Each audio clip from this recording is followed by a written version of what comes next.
Hi, welcome again to the Real People Multi-Game Solitaire Mega Tournament. I was just finishing up something because I forgot to do it last video, most likely because I hadn't thought of it yet, but I need to get my plot card picked for the next 3 days so that I can earn good and bad baggage. I'll explain a little more after I pick my plot. So I have 3 different plots here, just like anyone else. I'm no different just because I'm wearing a yellow shirt. And I'm going to pick one of them, and it will be the plot I'm going to have to deal with for the next 3 days or so, or until the characters in the game get to day 3. Okay. Actually, a week. They go through a week. So there's going to have to be a plot twist at some point, I think. Yeah, I'll have to look at the structure of the plot cards, but I think there's a plot twist. Then maybe another plot twist, or it's resolved, the final one, I'm not sure. But here we go. Food report. This is the one I was really hoping it wasn't. So the food report is something I have to do for work. That's the most excruciating part of my job. I have to, I work at a childcare, and so one of the things I'm in charge of is the food. So part of that, since we get reimbursed by the government for some of the food we provide, I have to report all the menus and who ate at each snack and meal throughout the day. So there's 2 snacks and 2 meals a day, and I oftentimes procrastinate because for whatever reason it just makes my brain bleed when I do the food report. So it's towards the end of September now, and I haven't done it yet. And so it's a lot of really dull data entry. And so basically, the other ones I've set up so that I can get good and bad baggage, but the food reports basically, if I get it done before time runs out in the game, I get I guess I don't really get anything. I get victory points. If I don't get it done, I maybe even get negative victory points, and my partners will be mad at me as well. So let's go up and do something fun, because this is really kind of a depressing start. I was about to start taking a turn, but I thought you might want to see the board again just as a refresher before I change everything. So here we can see where everyone is. These 2 are sharing a space on the moon.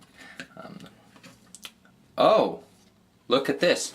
Everyone who has mustaches is on the moon. I just noticed that. That wasn't planned. And the clean-shaven people are on Earth. You can make of that what you will. Here's our conspiracy puzzle. Here's where the evidence lies. There's no evidence on the cool youngsters up there. It's all on the presumably older people. Though I guess this Biroid could be younger. Though she looks older than these guys. Anyway. She could feel the hate and the drunkenness come off them like a stink. Nervously she turned away, and the wind gusted, and her hair lifted, and the barcode tattoo at the base of her neck was there for all to see. It's Twigmar's turn. I think his name's Twigmar. Yeah, Twigmar's turn. And he hasn't done a whole lot yet. He had Caprice dig a little deeper the puzzles, which moved the piece, her little face upward.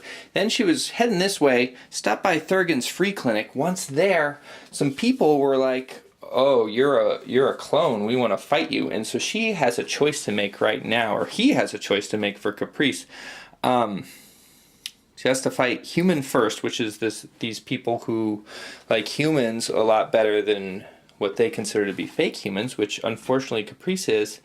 She has 2 choices. She can fight them the good way, which I guess is maybe to run away. I don't know what the good way to be. Or she could really kick the crap out of them using her mental powers. If she does that, that's traumatic, which is hard on her. Yeah, it's tough to say. So that's 1 victory point. Can expect to get maybe... Yeah, it's not a huge victory point game, so 1 trauma is pretty bad. Nice thing is this betrayal that she would lose if she takes the light path. won't actually count for her right now because it's not on her card. So probably the light path would be losing less, but that's going to bring her time down to 1, which would really not allow Twigmar to do quite as much as he would like to do. He would like to go over to the Rockville estates and snatch that away from Banana, especially since Banana was the one who just played that card on him. He wouldn't be able to do that if he went the light path. I think Twigmar is going to get dark here. I think he is going to kick the crap out of their brains with some mental punches. And so he'll get 1 trauma. And Twigmar had a rather weird bout with the conspiracy puzzle. Drew this piece, allowed him to draw another piece, went for the 5 in a row, which gave him 4 victory points, which is nice for him. However, this hurt my head a little bit, that the road kind of had to go this way with this plus here.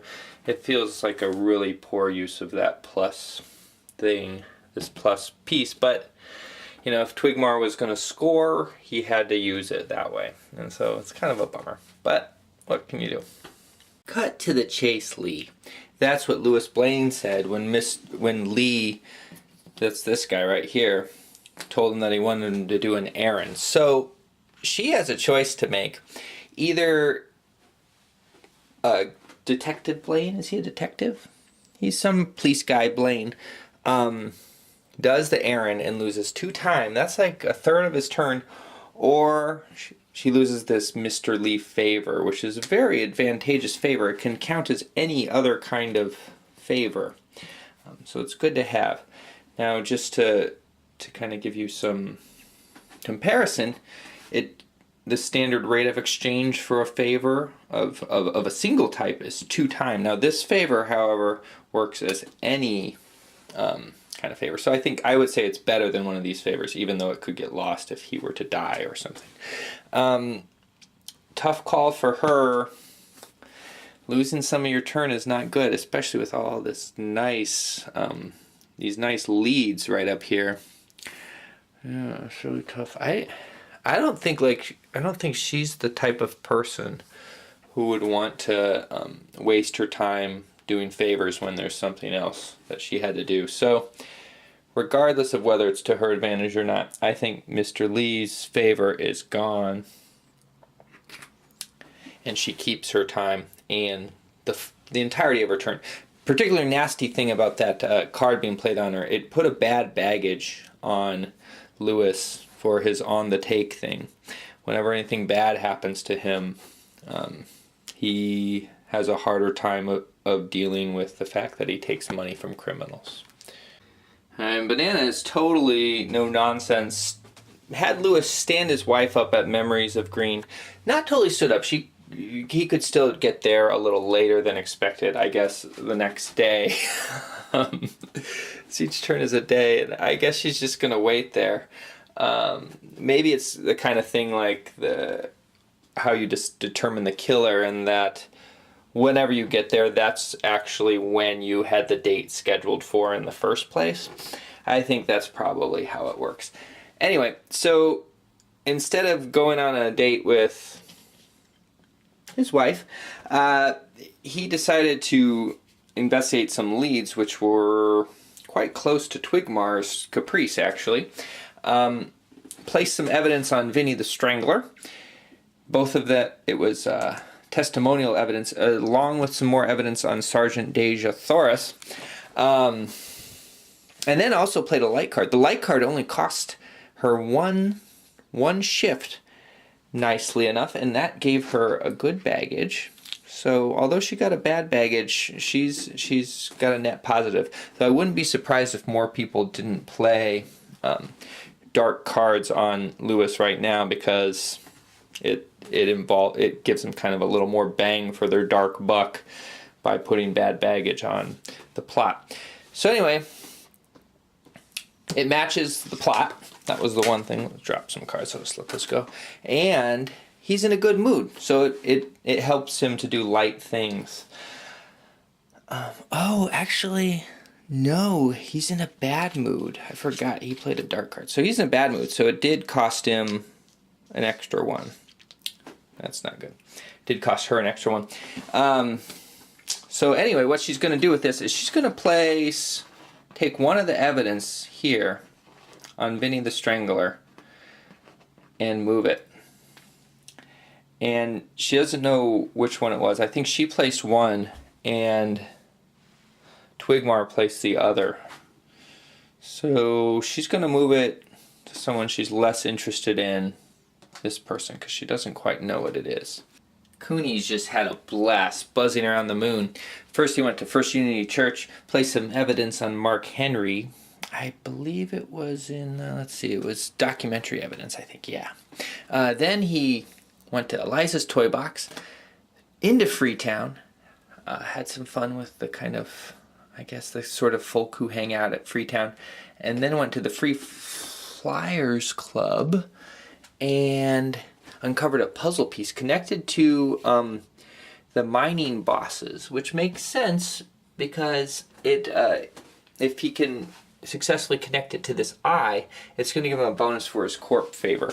Now he already has one piece of corp favor and he's looking to get a second. He has the favor he needs to pull off a second back at Haas Byroyd. Just having a hard time pulling together the cards and the time to kind of seal the deal. And that was basically his turn. Not too much fun, but a lot of fun if you were in his little motorbike with him.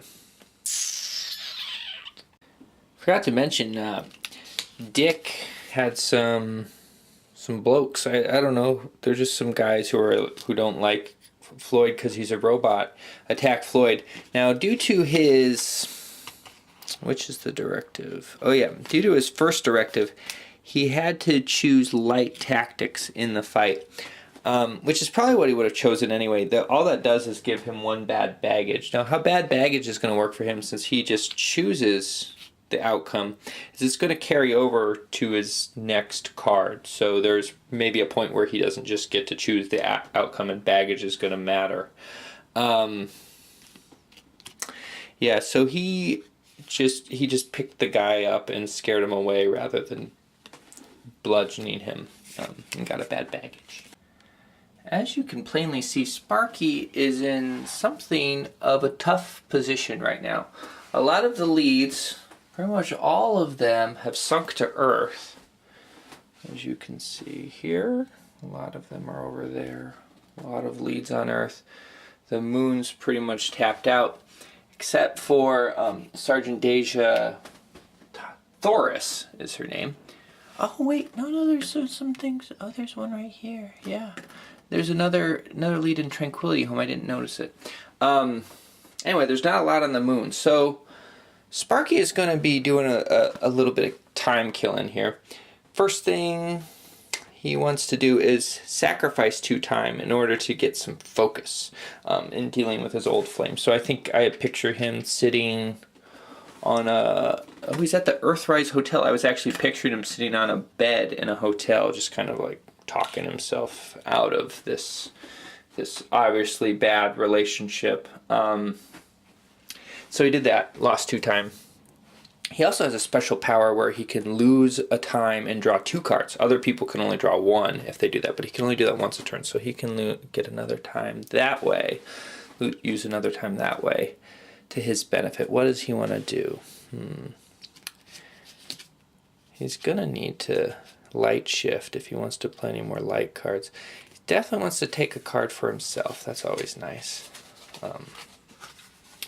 I like to take them from the middle because I'm not always the best shuffler.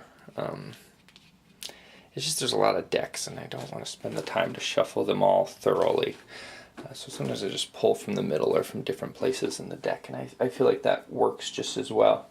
So he's going to take one from there. Who else does he want to take a card from? Who does he want to take a shadow card from? Because he really needs to play some shadow cards. He's way over here. He needs to get over here so he can play some light cards. Let's see what he got. Ooh, he got a big one too. Play during another player's turn when that player follows up a lead. Cancel that action and follow up that lead yourself for free. Oh, that's really nice, but it costs 6 shifts. So it's an expensive card, but you can play it during someone else's turn and basically get a free lead, and also take one from them. So that's a pretty good card. He'll need to be way over here and also discard 2 cards in order to play it, however. So who does he want to take a card from? Still at that question. There's not really a clear leader right now. I mean, these 2 have placed the most evidence, right? The 2 Earth Dwellers. And he's got to be careful because every single person holds one of his memory cards. So if he irks someone, I mean, they're all going to play it anyway.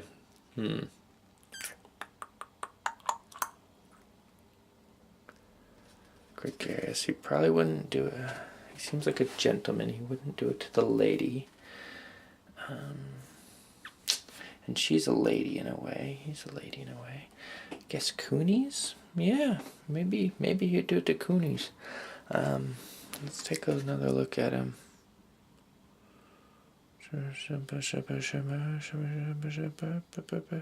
Lady Killer. Lady Killer. He would do it to the lady. Okay, so he's going to take one from... oh, and that makes sense too, because Lewis is the one who gets extra hurt from dark cards. So he got one from Lewis. Then he's still got the rest of his turn to take. He can make it over to there and follow up that lead. Let's see. You can see this in action. Dun, dun, dun, dun, dun, dun. He's got to be careful in going in the starport. One of his memory cards is triggered there. Oh, how... I guess if he's going to go in two steps, he could go to Armitage, get another dark card, and then go down there. Yeah. That will be the rest of his turn. So he goes to Armitage Software. Wonder if... I don't think there's a... Yeah, no one has a card against him. He'll take it from someone else now. Since he's a lady killer, he's going to need to take it from someone with a lady character. No one really likes Dick, so he'll take it from there. And then bop on over here. Follow this. And he is going to want to take a shift puzzle piece. Ooh, and that gives him an extra lead. And where does he want to place it? He doesn't want to get 4. Alright. Yeah, kind of a weird configuration here. I guess this one's kind of safe to do. I'll put it right there. And then place a physical evidence on... I could make a quick secret. Oh, don't look at that. Okay. Physical evidence on, let's see. Another quick look. Just going to put some physical evidence on Thomas Haas. And I think that's his turn. Who gets to move this? Dick gets to move this to any red spot that's not in his quad or his little district. So he'll go ahead and put it in the Columbia Arcology, because he's probably not getting down to Earth anytime soon. And that will do it. What is wrong with you, Rachel? She slammed her head into the back of her seat once, twice. Her knuckles wrapped around the steering yoke were white. Not that her jalopy was moving. This is a bust. The guy's not going to show, and you just stood up. The rest was just gritted teeth and a silent scream. Alright, so that's what just happened to Dick's Rachel. That gave her a bad baggage, essentially. Not quite sure exactly what happened there, but it gave her a bad baggage due to stress. So interpret that how you will. The quote at the beginning is, "Oh great, this is all I need." So now it's the rest of Dick's turn. And for the record, it was Sparky who played that card. So Dick was in a very similar position to Sparky. Very similar. There weren't a lot of leads in his vicinity. Could have gone to the Columbia Arcology. Decided instead to play a whole bunch of cards.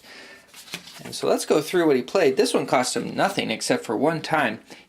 He heard from Lena that she'll always be his friend. Lena with her smile. Lena with her mug of coffee and her sweater. There was no mug of coffee and sweater back in school. It was strictly diesel and do-it-yourself piercings then. "We've changed so much," Rachel said. Lena put a hand on hers and smiled. So that's great. That reflection allowed her to get a favor from Lena, which is quite nice. There she goes right there. So she played that, or he played that. Then he played, "Let's take some time to just hang out. Let's get some coffee." Rachel looked down at the empty can of diesel in her hand and crushed it. "Yeah, coffee sounds good. Half an hour?" "See you there." The earbug went dead. Coffee with Lena, of course, would be her entire food budget today. Ooh, that's tough. That's really tough. That's a sacrifice. But she gets 2 light and or dark cards and 1 Lena favor. So she gets another Lena favor here, which is great for her. And then 2 light or dark cards. She's actually not going to take any light cards, and she has to move this over there. Only costs her 2 because it matches the plot, so she can, or he can lower it. So 2 dark cards. He's going to take a dark card from, obviously, this guy, from Raymond. And also, who else? I think he wants to take one from Lewis. And there it goes. All right. So he played that, and then he's going to play, "Are you sure I can't help?" That's something to do with Rachel's dad. Doesn't involve having coffee with Lena, though, so we won't read about it. Cost another. And then finally, basically just talking to her dad. "You're still my little girl." "Dad, and I'm still your father." She rolled her eyes. "Okay, first of all, I outweigh you by like 30 kilos, and so on." Okay, then she gets into a fight in Eliza's toy box. "We don't know who's ye working for, but we do know that we want this done discreetly." She grins, so that makes her happy. So she can either pick light or dark tactics, and Dick chooses light this time because it gives him some money. And so, and really the only trade-off is he gets a trauma, which is -1 victory point, gained a victory point by getting the money, if they keep the money. And he gets a piece of the conspiracy, which is nice. Actually gets to do something other than work on relationships. And that allows it to shift 1. And I'll work all that out, because he's going to have to discard, let's see, 2 cards, and then we'll be able to shift back if he wants to. So he will put, doesn't really care too much actually about this. I'll go right here though. Okay, and Dick ended his turn taking a dark card from Caprice, and that's going to bring us to the end of the day. So we're going to move down here. Reveals that we have an event, so we'll just go ahead and draw from the top here. And this will be what we end, the note we end things on. Jinteki is involved in some form of cover-up. A big power player is going to be at Levy University this week. I don't want to tell you how to do your jobs, but the department doesn't really need anyone stirring up any big trouble this week, if you take my meaning. Move Chairman Hero to Levi University. The first detective to spend a court favor there may choose another investigator. The chosen investigator must then discard 1 conspiracy, Jinteki, or Haas token, if able. Okay, so that's pretty big. We have some people who have conspiracy and Haas tokens, and no Jinteki tokens yet. But that could be a big hit on someone. That's 3 or 4 points. So I will move that chairman person to Levy University, and then whoever gets there first. Looks like it's likely going to be one of these 2. Caprice maybe has, Twigmar maybe has the most to gain from going there, because she also has the most to lose if someone uses that against him.